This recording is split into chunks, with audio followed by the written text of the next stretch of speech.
there are times in our lives, I think there are defining moments that we end up having that help us to kind of navigate this journey because we're all on this journey, which is personal to each of us. And that we have these moments where there are these moments of change. And so you looks like you had multiple moments of change from coming Yeah. and finally making it over into and building up and you've built your way up as you Yeah. went through time and ended up getting to your dream. And that's interesting because we all can have our dreams and we can all have our dreams come true if we remain focused on them. We remain in a posture of understanding that that we can make those moves forward. And I also find that if you are focused on those areas of your life, that the common distractions, which most of us have, is either it's me that's saying I can't do it, or it's other people around me that are saying it. You won't be distracted by them because this is what I'm looking to do. And so you can laugh at me, you could say things about me. It doesn't matter because I understand the vision. I understand what I'm working towards. Hello, I'm John Brink, and we are podcasting on the Brink from downtown Prince George, British Columbia, Canada. And for all those people watching us from around the world, you say, we know where Canada is, and we know where British Columbia is, and where is Prince George? Well, let me tell you. If you know Vancouver, amazing city, Victoria, the capital of British Columbia, but Vancouver, we are 500 miles, or for our European friends, 800 kilometers north of Vancouver. And that puts us in the center of British Columbia, north to south, east to west. Big, big province. And there is lots of nature all around us. Within 50 miles of Prince George, it's about 80, 90,000 people in Prince George. I've been here for about 60 years. And all around us, 50 miles away, is probably 100 lakes. You will see all the wildlife that you can imagine: black bears, grizzly bears, caribou, deer, foxes, and you name it, we have it. Eagles, it's absolutely nature's paradise. Today's a very, very special guest. His name is Randy Adkins. And Randy is very interesting because he's a pastor, but also an author. And he, in particular, in his journey, he has been a beacon of hope and purpose for many who seek understanding and a sense of direction amidst their struggles. And so do many people around the world. And Randy, welcome to the show. Hey, it is fantastic to be on the show, and I'm excited to have some great conversation. And I haven't been to Vancouver, but the way you have explained it, it sounds beautiful. It it is, Randy, and I know you've been on the east coast of Canada and Quebec and Ontario and those kind of places. But for all those people watching us in around the world, it is beautiful. Canada is a beautiful country, and obviously so is the United States. But nature is amazing here in Western Canada. So, Randy, tell us about you and your background. My name is Randy Adkins Jr. I am born and raised in the United States, Charleston, South Carolina. Born in an area we call the Lowcountry, where there was a lot of history, a lot of things as I was growing up as a young boy here. I learned a lot growing up, and had my two brothers, my mom and my dad. We learned a lot as we were continuing to go and be, and I was an inquisitive young man. So went and got education and grew up and met my wife in college. And we've been married for 26 years, and we have three uh, pretty much almost adult children. We are 1 year away from bird launching, what we call it, not empty nesting. So we have one more that is in high school, senior this year. So I always it's like been to exciting. mention their names. Give me the name, if you feel comfortable with it, of your wife Yeah. and then your three children. Yeah, my wife's name is Dr. Shalonda Adkins. My daughter, who is my oldest daughter, she actually made history. She's Dr. Kira Atkins. She's a pharmacist. Wow. And my son, his name is Dyron Atkins. He is a senior in college. And my youngest is Kayla Atkins. She's a senior in high school. We're just so grateful to have been able to go through all of these seasons of life and get to this space where we are right now, because it's interesting as you go through different seasons and to watch them now grow and become adults, and for the conversations that we end up having. So and it I landed to where I love to talk about and enjoy helping people. So vocationally, I do senior consulting. I'm an author. I'm also an ordained minister. I also help in the community and do a lot of leadership projects. So I just enjoy helping to live a healthy and vibrant life. Exactly. And your specialty is in particular, helping others either through your religion or being a pastor or otherwise in any other way. And do you do that mainly in Charleston or do you do it online or how do you do that? Yep. So I do that in multiple ways. I love to speak. And so one of the areas is to be able to share through online. You can sometimes, of course, catch sermons that I've taught, Bible studies that I've taught. Additionally, I enjoy speaking. I'm also a Toastmaster. So those who understand Toastmasters, the Toastmasters International helps with speaking and also leadership. I also, of course, write, and writing, having a book like Produce on Purpose, Experience Life Being the Real You, of sharing how to live life in a greater way. And additionally, I have a podcast called Produce on Purpose. So I am sharing that information as well in that manner. Now, I can already tell you're a very, very good speaker. And so were you always a good speaker, or where did Toastmasters come into the picture?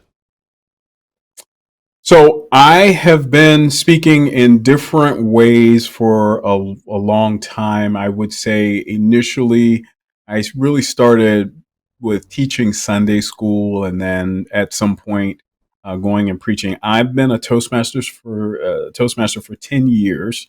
And with Toastmasters, I am at the highest level of achievement there, which is they call a Distinguished Toastmaster.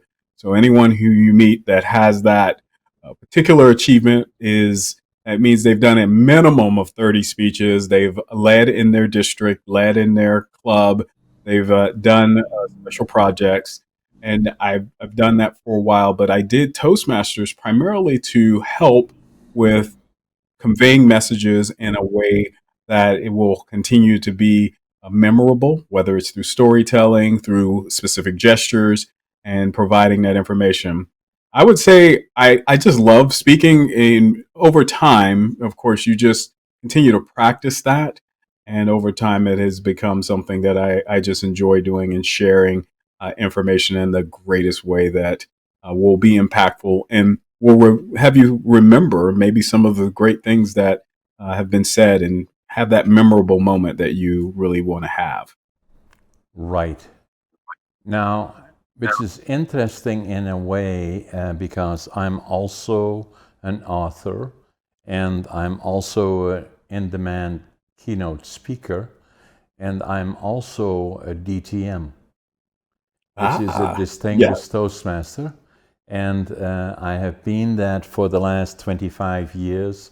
I spent about 12 years, 13 years in Toastmasters, and still do a lot of presenting and speaking and obviously interacting. And podcasting is a good example of Toastmastering because and I assume you would agree with me. A lot of people ask me about Toastmasters, and I say, what is about Toastmasters to become more effective communicators? And say, is it all about speaking? I say, no. The first thing about Toastmasters is become a good listener. And the second one about Toastmasters is to be able to think on your feet and to articulate either questions or answers to questions. And then the third one is to become a good presenter with not too many ahs and all those kind of things. And so I'm a big fan of Toastmasters. And let me talk about it just a little bit because you and me have that in common. And I'm a Yeah. great believer in Toastmasters. And I mention it during my podcasting from time to time, is that I would estimate that as we speak here, you and me, in North America in particular, but Toastmasters all around the world, has been for 20, 30, 40 years, is that it's probably 450,000 people, if not more, actively involved in Toastmaster clubs across North America, including Canada. In Prince George alone, there's probably 3 or 4 clubs. And then around the world, there is probably 10, 20 million people that at some point were part of Toastmasters. Yes. As you Yes. already Yes. indicated, there is different levels of Toastmasters, and some people are only using part of it as long as it suits the purpose. In my Right. case, obviously as a Toastmaster, I've seen hundreds of Toastmasters. I've gone through all the levels, and then after 10 years became a DTM, and that included leadership and all of those other kinds, forming clubs and area governor, competitor speaker, and all of Yes. that. So from all the people that I have seen that entered into Toastmaster clubs, and I've seen hundreds of them, there has not been one that was as difficult as it was extremely difficult for me. I didn't have confidence. I was not good at speaking in settings that were more than 2 or 3 people together. And I Hmm. still remember in 1990, it was a sister-in-law that I already was successful in businesses. And everybody said, "Oh, you're so successful." I didn't feel that. I didn't have that confidence. And so, and she said, why don't you come with me to a Toastmaster club? I said, "What is that all about?" And she said, "Well, it's speaking skills." And I said, "Are you going to ask me questions?" She said, "No, you just sit there and watch it." I said, "Okay, as long Yes. as you don't ask me any questions." So I was sitting happy through the meeting, and all of a sudden somebody said, "Hey, John, tell us all about you." I said, "Oh my God, I'll never go back here."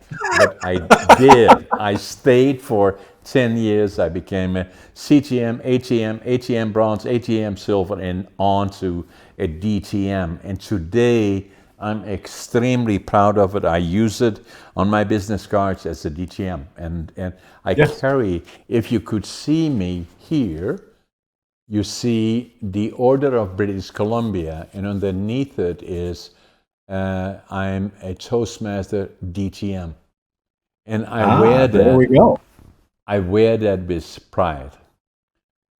And it's awesome. That is so cool. And Toastmasters, to me, it has it's, you have the clubs, you have also, you end up with relationships, and there's so much more to it than many people is like, it's just speaking. But no, there's way more to it than just speaking. I Exactly. enjoy our club meets every week, and I'm up at 7 o'clock in the morning, and I enjoy every moment of it because it does allow for, you talked about the speaking, the listening, the leadership, all of that is a part of it. And then it's the groups of people that you end up meeting with and talking with. I love your story. And I've for me, it was like little tweaks. I love the evaluations that people give me and tell me, hey, you could have said that in a little different way, and it would have made it so much better. And I'm like, yeah, that's that. I will do that next time. And that's again, evaluation is very much part of Toastmastering, where assigned speeches on topics are given, and then the people around the table or in the club will comment on it. That means some good things, some areas could be maybe a little bit of room for improvement, but always Hmm. encouragement, and that's the Yeah. big part of it. So as a result of that, and then considering I had no self confidence before that, really to go and speak in anywhere near public. So now I'm a keynote presenter, not only a keynote presenter, and I can say that to you, and you understand what I'm saying, but I'm a good one. And but made me a keynote speaker. I speak with passion, but I learned it at Toastmasters. And a lot of times when there are difficult situations that we all run into, and I have to have a response, many companies dealing with bankers, dealing with all kinds of situations, but a lot of times there needs to be comments, and then I say, thank you, Lord, that was Toastmasters helping me along the way. Yes, and having that extemporaneous response to something that you may be asked a question about, and you are able to respond and not just freeze. You were able to provide that, and it's like a practice and a discipline that you can continue to have. So it is always great to meet a fellow Toastmaster and one who is doing it at the highest level, because to me, when you do that, it really does show. No, no question about that. And so I feel so strongly about it. I've done 4 books that I have finished. I'm going to show you a copy of the last one that just came out a couple of weeks ago here, Living Young, Dying Old. And it's a picture of me. I'm at 84, nearly 84. I'm the oldest competitive bodybuilder in North America. And I'm Wow. training now to get ready for the Arnold's in 2025 when I'm 85. And so that's one of the things. The 5th book that I'm writing, and I'm working on the 5th and the 6th, is about communications. And it will include elements of Toastmastering, but also other ones, because as you likely agree with me, is that the most important parts of life, among many others, but a very important part, is to become an effective communicator, which means first and foremost become a good listener, and then from there on Yes. in being able to think on your feet and articulating answers or things that you be contemplating. Yeah, and listening, it becomes such a great skill, especially when you can listen and then you can then articulate and provide that feedback. And I agree with the effective communication being one of the most important and imperative things that we should get as a skill in our lives. I was just talking to my son. He is doing an internship right now, and he was doing a presentation today. And part of his presentation, I said, you must understand the most important thing that you can do is clearly communicate information. You want a job, you want to share information with someone, being able to communicate effectively and listen and be able to respond to questions is one of the most important things that we can do. And many people are focused on their vocation and particular skill sets and knowledge. But if you are unable to share or communicate or just have a conversation that really resonates, it just doesn't really flow for you or may not work for you in what you're trying to do. So, effective communication is number one on my list, because if you learn how to do that, you may find that sometimes you end up in a space where you're not communicating very well, and it's just because of your approach. Maybe you needed to listen a little more to what the person is saying,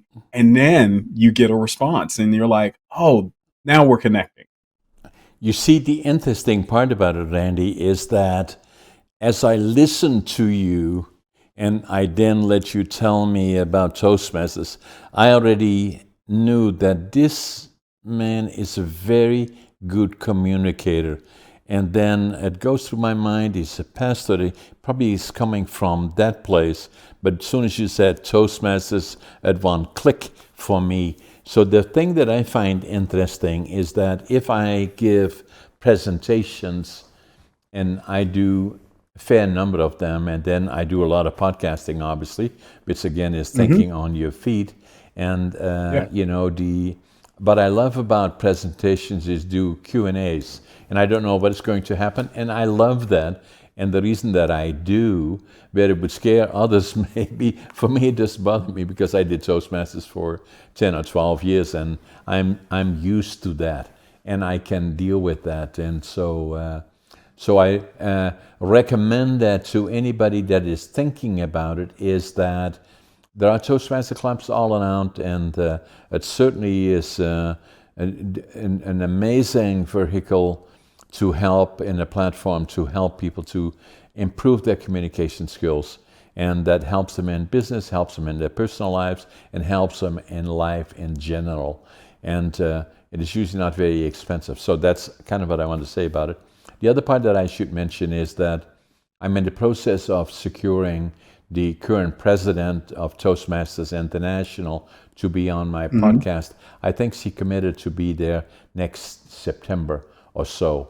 Oh, wow. So that means Yeah. next month. So anyway, so that was very good. So let's go a little Yeah. bit further in terms of what you do, and then the how do you attract people that are either looking for you to assist them in areas, because what I find, and I find it in particular in my podcasting that I do, and obviously my own personal life, I've gone through all the ups and downs, grew up, and I'm going to be 84 this year. Grew up in Holland, actually, and was born Okay. in November 1940 during the Second World War. Saw far too much Wow. that we should not have seen. Was a difficult, difficult time. Uh, Hunger, and then the hunger winter of 1944 was very, very difficult. And then we were liberated by the Canadian Army April the 12th, 1945. It made such an Mm. impression on me, a 5-year-old little boy, and then I had a sister 1 year older, a brother 2 years older, that I always knew from that point forward I would go to the land of my heroes, Canada. And so that All became my right. dream. I always knew I would do that. And Yeah. yeah, That's pretty amazing. Yeah, for me, when I think about all of the process and growing up and having a space, that's an amazing story to be able to know. Hey, this is what I saw. This is where I want to go. For me, it's been a journey, really just learning and being an inquisitive child of thinking about ideas and how ideas can become our reality. And it started with me with just a friend. I had a best friend when I was growing up, and we would just kind of build out little things in his backyard. And it would be, tarp and rope and tape and everything. And we'd create our worlds. And it would be Star Wars, maybe Star Trek, whatever we could come up with. And sometimes I would, be there and he would we'd come up with these ideas and we'd build them together. Sometimes he would come up with the idea, I'd build it. But I really liked when I would come up with the idea and he would build it. And I said, yeah, how yeah, can I do this more? I'm 8 or 9 and thinking like, maybe I can do this more. As I go through school, I, am inquisitive about that because, you have these ideas and they can become somewhat of a reality, even though we were just kind of playing in those days. How do you do that on a consistent basis? And, going through school and learning that and, getting into college and finally seeing, how some things go into business and stuff like that, it was interesting to me and making this world and saying, how can I live this life? And I see people are happy. I want to be happy. I want to have that joy. How can I do that consistently? And how can these ideas really become reality? So for me, it's been an interesting journey and seeing a lot of things like that come true, and learning how to take something that's an idea, making a plan, executing on that plan, and seeing it become a reality in this world is not something everyone knows how to do. And so you want to share that, and you want to do it to be in the moment while you're doing that is more amazing. I'll tell you, I wasn't always in the moment when I would do that. I was always sometimes focused so much on a goal or so Yeah. much on trying to get to a particular place that I missed out on some opportunities to be present and in the moment. And now I'm more present and in the moment, and that makes a huge difference. But also understand how to execute and see these things become reality in life. So it's been an amazing journey to get to this place in life. And so the key becomes a lot of times what I hear from people that have had a challenge. And talking a little bit more about my history is that academically I was not a success story.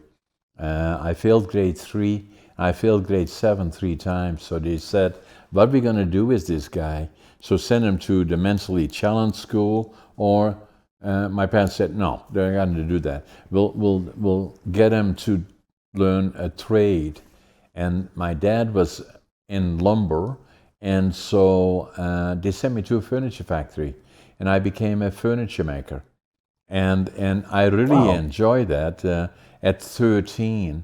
And but a lot of times I was a very happy young fellow, very industrious and entrepreneurial, but it always kind of, friends are hard on each other. The ones that I went to school with at grade 7, they went on to college and university, and I became a laborer. And I'm proud of that today, but then it was kind of looked down on. And then Hmm. I felt what I had to do is kind of, I knew I was just as good as anybody else, not better than, but equally as well. And so then my dream of coming to Canada became something that became very, very important to me. I tried to go when I was 17, was drafted in Holland into the Air Force for 2.5 years, and then I left Holland when I was 23 years old with a Hmm. suitcase, 3 books, 2 sets of clothes, very little money, flew into Montreal, I wanted to build a lumber mill. That was my dream, going to British Columbia with all the Yeah. trees are, and so couldn't speak the language, didn't know a soul, didn't have a job. Took the train across Canada. My goodness, that is a long way to go. 4 days, 5 nights. Arrived in Wow. Van, yeah, arrived in Vancouver, and went through the immigration office. And fortunately, there was a German fellow. I could speak some German, and I told him what I wanted to do. I wanted to build a lumber mill, and he said, "Go to Hmm. Prince George, 500 miles north." And I took the bus. Took about 13 hours. And I arrived here in Prince George, where I still am 60 years later. I can still see the area where the Greyhound station used to be. And I had my suitcase, 3 books, 2 sets of clothes, and I counted my money at least 3 times. I had Hmm. exactly $25.47. And I had Wow. the dream to build my lumber mill. And so, and I started off being a cleanup man. I couldn't speak the language, gradually learned more, then piled lumber in a mill. And then fairly quickly, within a year and a half, I became a superintendent of one of the larger mills here. And then within 2 years, virtually, I had part ownership in a small mill. And then after 10 years, I set up a company called the Brink group of companies. Mhm. And today, I'm not here to brag about hurrah, hurrah, how successful John is, but just to give the story is that if if you look at this, I started with 2547, but the more Yes. important part is attitude, is that no matter Hmm. how tough things are, I know tomorrow is better. That's always the way I've been, even when I was a little boy. And Yeah. and then the second one, passion. No matter what I do, if I like what I'm doing, I give it 125%.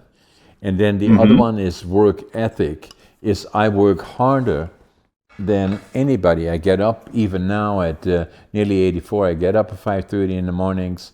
I always make my bed, and I always think I'm late.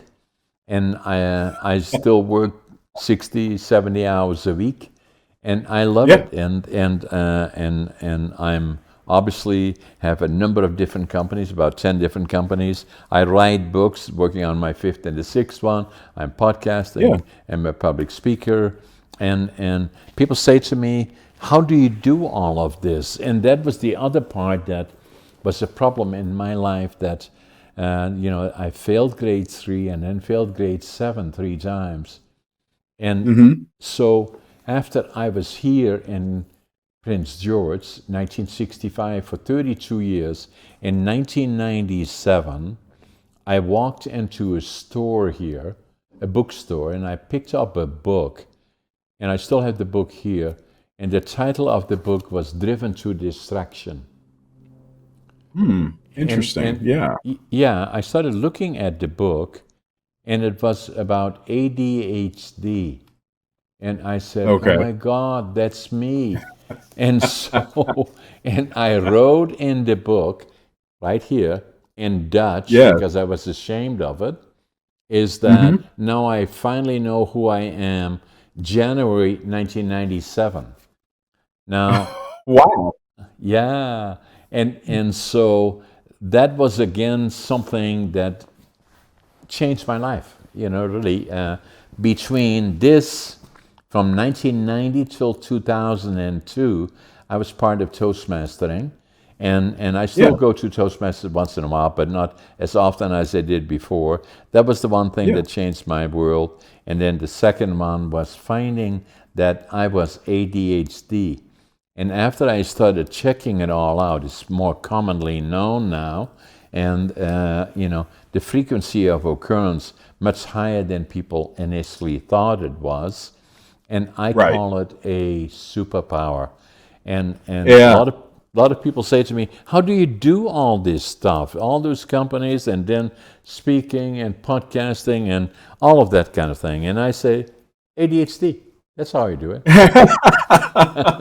It is. As you were talking about that, I was like, that ends up being your superpower, being able to do multiple things. Of course, the goal is to make sure you complete all of them, but obviously, you have learned how to manage and continue to do that, which is amazing. And I think back to, even as I think of my journey as well, that there are times in our lives, I think there are defining moments that we end up having that help us to kind of navigate this journey, because we're all on this journey, which is personal to each of us.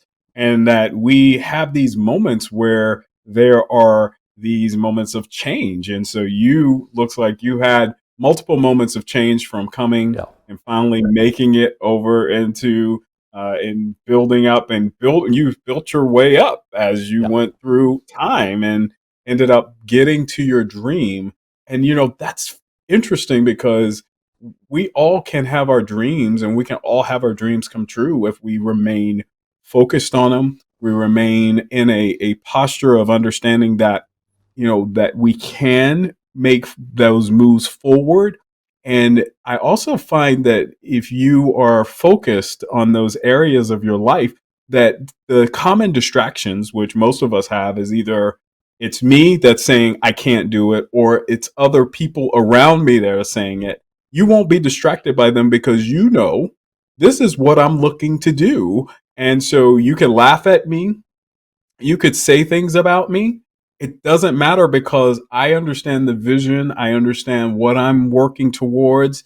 And it's interesting, because as you were talking about that, I was thinking about my life, and I said, as time went on, the first one of my first jobs was, I was in a restaurant, and the restaurant was it's called Church's Chicken, and all I did was fry chicken. And yeah, I was getting $4.20 an hour at the time. And so, that's not a whole lot of money, but I yeah, remember they said, "Hey, if you do this, you'll get a 10-cent raise." I said, okay, I'm going to do this. And you, Absolutely. you you work towards wherever you are at the moment. And then I remember leaving that, and I was working in a mall, which was a shoe store, an athletic shoe store, while I was in college. And there they made me what they call a shift manager. So I always find myself ending up moving up to be a leader in a particular position, and it was just selling shoes. But what I found there, I was not a very vocal person until I got that job. It was in that job they said, every person that walks through this door, you make sure that you greet them.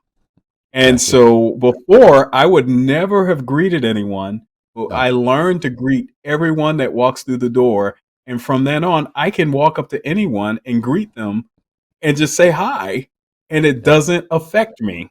no, And so those are those defining moments in life. And it's like, exactly. wow. And it's amazing to hear the story, because then it shows that where we start is not where we finish.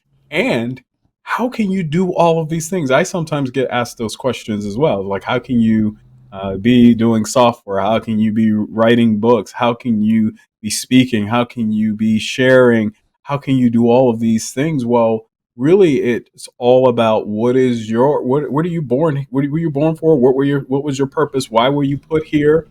And as you put that together, as you begin to have those defining moments, they change you forever. I agree, Randy. And for me, it became my foundation is attitude, passion, work ethic. What will follow is success. And Yeah. then the other part, it took me a long time to get that until I did not have much confidence until I got involved in Toastmasters for one. And although I already was successful in businesses, and everybody would say, "Hey, you're so successful," I didn't feel that way. And Right. until I started Toastmasters, and then in 1997, I picked up that book, Driven to Distraction, and that put the light on. And then, even in 1997, I was already 67 years old, and Hmm. so the it took me 5 years before I went to my own doc, and after I looked at Google and got to know what is ADHD all about, and how am I, and how does it affect me, and so then I was 62 when I walked into his office, and he said, "Hey, John, why are you here?" I said, "I think I got ADHD." And he was a friend, delivered our two Yeah. daughters, and we checked out. Yes, I do. And but then it gave me confidence, and then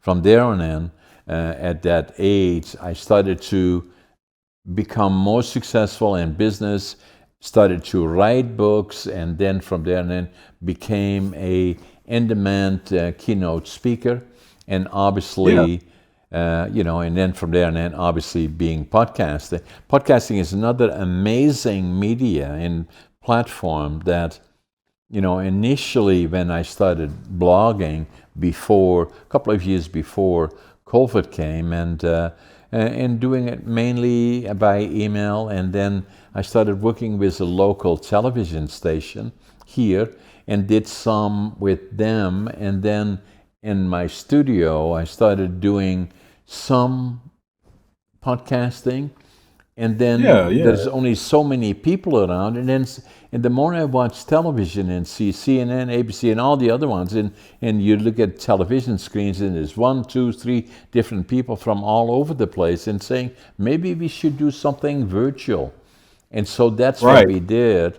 And then from there, and then built the studio, and now we are podcasting all around the world, and it Yes. is and it's only, in my view, Randy, at the beginning. This is going Yes. to much further than where we are today. Yeah, I agree. I think podcasting has become a great medium to be able to share and to be able to communicate, hear stories that we probably would have never heard. It's almost like you have your own mini radio station. The information is evergreen. I really enjoy it as well. I enjoy podcasting. I love guesting and I love hosting. And as you begin to share more of this information out there, there are more and more audiences that can take it in, and they can take it in on demand. And I believe that the on demand component of podcasting is phenomenal because, when I watch television, it's you got to watch it at a particular time, or, now, of course, we have more on demand things that you can do. So if somebody wants to binge or listen to multiple episodes, they have the ability to do it at their own pace. I don't have to be at a particular place at a particular time. And I believe it's a great medium to communicate these types of stories. And, the idea that you're able to do all of these things is so encouraging because, it means that age doesn't matter. It means that as we kind of go through our journey where we are right now, that things do change. And I have learned, just like you had, that you have the attitude and the passion and the work ethic, that even in life, that there are a lot of things that are temporary in nature. So when we are going through a particular season, it's only temporary because all things change at some point in time. And I always laugh about it because I said, if things didn't change, I would still have hair on my head, right? Yeah, exactly. So, but if we do know things change, and whether you are in a positive place in your life, whatever you have kind of put in your mind, or you feel you're in a different space in your time, it will change. And Exactly. that's hope.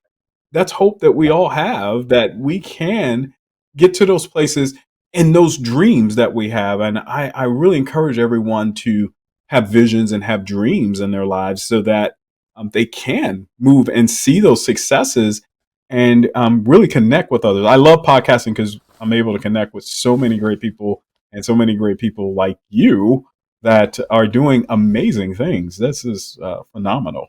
Now, your podcast is produced on purpose. I'm going to show our Yes. guest here a picture of your podcast, and so you are active in that experience life being the real you, and so the interesting part about this all is it feels like you are sitting with me here in Prince George.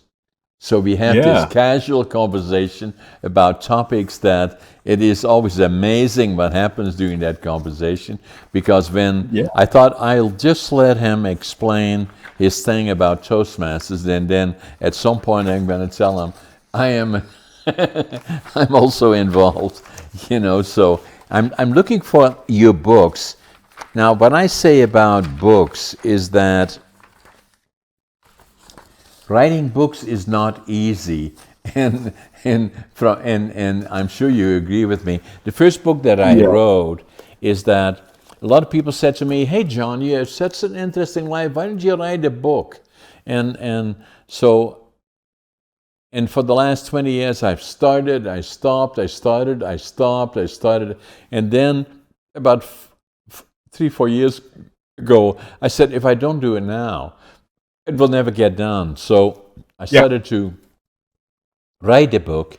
It took me 80 years to live it, 2 years to, or 20 years to live it, and then 2 years to write it. And here it is, Against All Odds. And it's about Yeah. John. And I'm not only ADHD, I'm also dyslexic. And what makes that interesting is that I like to do my own audio, and I did. It just takes me a bit longer than it does somebody else. Right. So all my books that I've done the audio. But I just want to talk about your books. Is that Yeah. you know Produce on Purpose is a book that you wrote. Tell us about Yes. that. Was that your first book that you wrote? It is my first book, and it's the only book so far. on the second book, writing it now. And so, Produce on Purpose, Experience Life Being the Real You, it is a book that is talking about us producing in life and having a more fulfilling, joyful life, and to experience this life. In order to really produce on your purpose, you need to become authentically who you really are. And as you've talked about, kind of who you are identifies you and can be your superpower. Sometimes we think that the things that are going on in our life make us some different or whatever, but the differences are what are the powers that we all have. It makes us unique and makes us strong. And so that book, you talked about the writing process. It started during the pandemic. It was my wife said, "Hey, you said you want to write a book. We're going to go to a coffee shop." And we went to a coffee shop, and I put out an outline. And not only did I put out an outline for this book, this was just one of them. It was probably about 7 outlines during that time. And I started writing, and I wrote the book, and within a year, I thought I was done. But I read the book, and when I read through it, it just did not flow like I would. I read other books, and I said it doesn't flow. And so after editing and editing, it took me 3 years to write, and but it needed to be right. And I changed throughout the process. And I learned also the editing process of a book from a perspective of, there are multiple different edits. And most of us only know about the proofreading edit, which that's the last edit, but the developmental edit, which was probably more important for me to understand. And I ended up probably writing that book probably about 2 or 3 times while throughout the years. But one thing I did find out through that is it goes back to your attitude. You got to have the attitude to know. I knew it was going to get done at some point, but even in the midst of that, you are talking to people and telling them, "Hey, I'm going to write a book." And they're like, "Well, where's that book you were talking about?" Well, you know what? It's coming. It's coming. Yeah. And finally, it did come after 3 years of work. And when it came out, it's helped so many people. It's transformed lives because it's about a process of us authentically becoming us. So on the front of the book, you see a mask, and the mask has a crack in it. Yeah, and it has a little seedling coming out of the mask. The mask is representing how sometimes we all end up wearing masks like actors and actresses in this world. We show up the way we think other people feel we should show up instead of showing up authentically as who we really are. And it's important for us to understand that most of the time we're doing this because we were taught that way. I remember when I was in kindergarten, the first time I was taught to conform was I came into kindergarten. I was excited. Yay. And they said, sit on a line and sit crisscross applesauce. And so you sit crisscross applesauce. And if you got up, then you would be punished and put in the corner. So you learn to conform instead of really being who you are. And my encouragement to everyone is to begin to be who you are, because your unique gifting and your purpose is unlike anyone else's. And the world needs more of who you are, because the more you provide that, the more uniqueness you'll be able to provide in industry, the more uniqueness you'll be able to provide in your relationships, and you're able to do so much more in this world. I agree with you, Randy. A lot of times, what I say now, and this is all after I was diagnosed, that I started to get to know me, is that, if I give presentations, especially to younger people, high schools, colleges, even universities, I say, be at peace who you are, because you are special. There is only one of you in this whole world, and too many people are not feeling good. This doesn't look right, that doesn't look right, this doesn't look right, my clothes are not right. And you are special. It doesn't mean make you more special than others, but you are. And then once you come to peace with who you are, it makes life much easier to interact and accept the things you cannot change. And I so that, agree. so that it makes you, like what I say, even at 84, it makes me get up at 5:30 in the morning and make my bed, and I always late, and I'm always in a hurry, and I love life. Every day to me is a special day, And and that's that's important. amazing.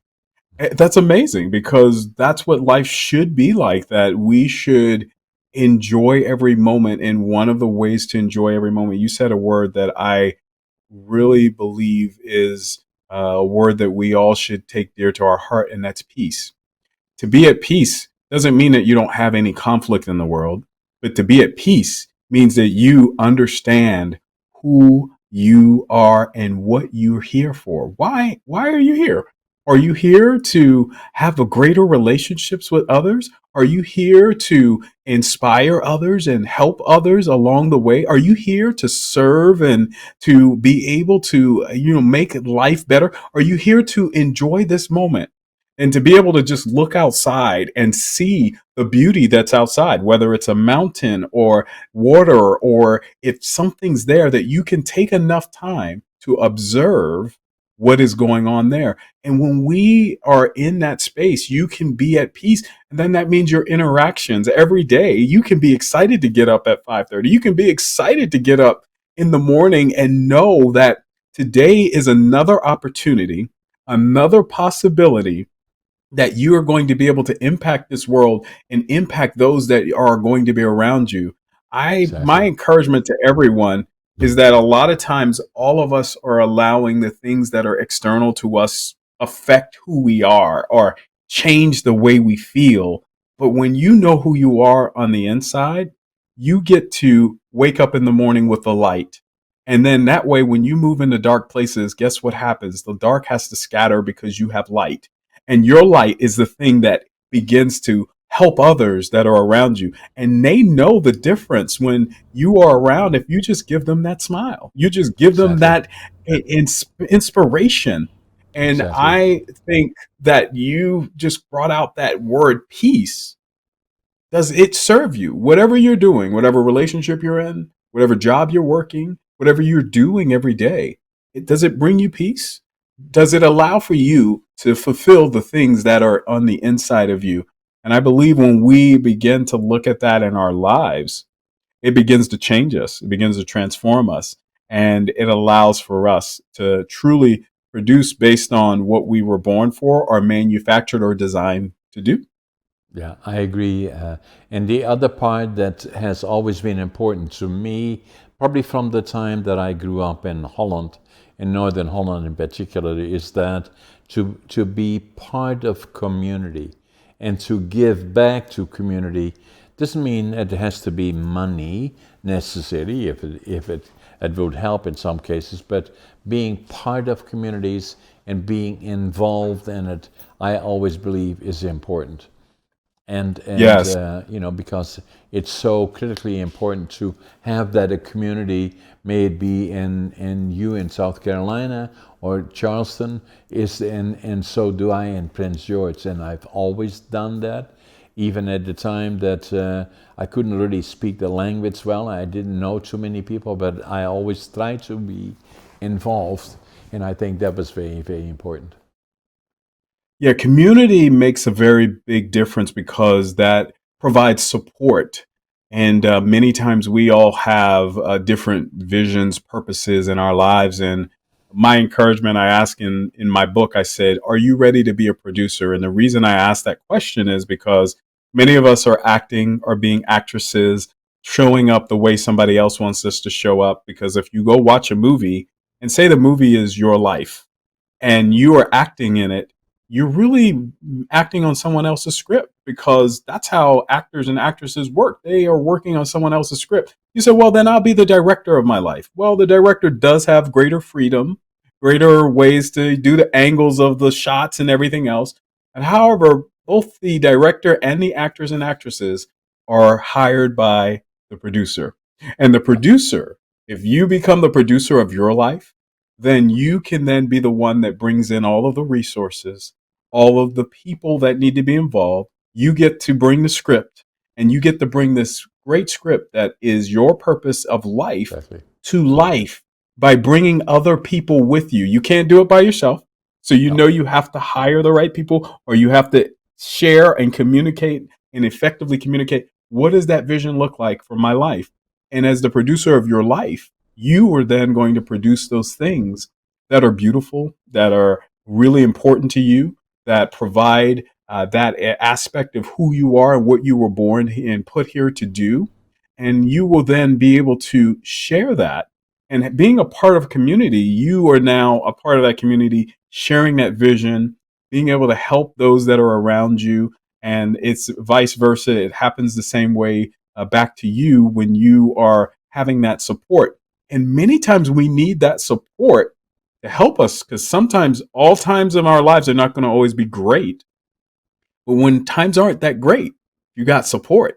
If you have somebody you can talk to, if you have someone that will listen to you, then you will be able to make it to that next step, and you'll be able to get through those times, and you'll be able to move forward. And when it's good times, you can then bring people and you can party and have fun as much as you want with that community that you have. Yeah, and at the same time, when taking that particular approach, that if things are difficult and you find the support of others, then at the same time, giving back is so very important, right? Mhm. Yeah, giving back is extremely important, and I talk about giving back in four areas to think about. It's through service that you can do, and I say serve up. Serving up means that you serve your creator, whomever you call your creator. I call my creator God, so I'm going to serve up, and I'm going to serve in love. And then I say serve in. What does serve in mean? Well, serve in means I need to serve the things that will help me become better, and so then I'm going to make sure that I am good. And you know how it says when you go into the airplane and they say, if the mask drops, put the mask on yourself first and then help others, because it doesn't help you trying to help somebody else and you pass out. So it's important that we serve up, then serve in, then you are able to serve out, because Exactly. then you are in a space where you can give to others and you are more at a greater capacity. Here's what happens to people who serve out before they serve in or up. They often sometimes find themselves in a place of trying to get validation or an obligation. And you know, at first it might be okay, but at some point they're like, well, why am I having to do it? No.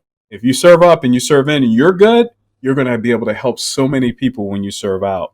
And the fourth area for service I always talk about is serve forward. You can serve to the next generation. You can help those that are coming behind you through mentorship, through helping and coaching, or whatever you can do to help that next generation start serving forward, because they do need and need to hear what you have to say. And when we do that, it's a complete way of being able to give back to communities, to give back, and it grows from the community to further areas of our lives. No, I agree, Randy. So this was an amazing conversation, and Yeah. obviously, what's made it so interesting is that in all the podcasts I've done, I have met a number of people that know about Toastmasters, but not one that walked or was part of Toastmasters like you are and I am, and both are DTMs. And it takes a real commitment, and it changed my life.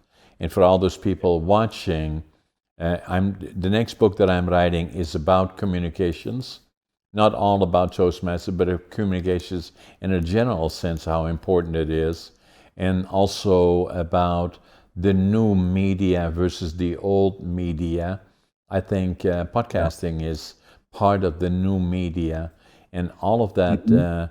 is very, very amazing, interesting, but also in terms of bringing the world closer together, and Yes. all the issues, and it's becoming increasingly more popular.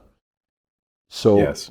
for all the people that are watching us, I would suggest to if you like what we are doing, and Randy and his podcast, and I believe I'm just looking for the title of your podcast here, Randy. It It's produced is on purpose. Produced on purpose. Produced on Purpose, and mine Yeah. On the Brink. Then if you like what we are doing, and we're doing more of it, so does Randy, so do I, around the world, and share it with others, like it, and comment on it, what we are doing. At the same time, Randy's books are available. The book that you wrote, is available on all On my website. Yeah, it's randyatkinsjr.com. Okay, and And Produce on on Amazon. Purpose, Yes. and Yes. on Produced on Amazon. purpose. And on Amazon, and it's in ebook, paperback, and audible format, so you can listen to it as well. So it's available there. And then, for all the books that I did is johnabrink.com. Will show all the things that I do, including the books and all the podcasts that we have done. Randy, it was a pleasure and a privilege to have you on my show. I'm always amazed.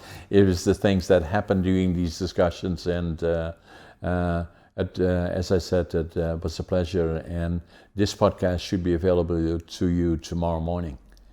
Randy. All right. Well, thank you. Thank you, John. This has been an amazing conversation. And keep it up. Wow, 85 is coming really fast. Yeah, 85 years young. Yes, sir. Randy, take care. And again, thank you very much.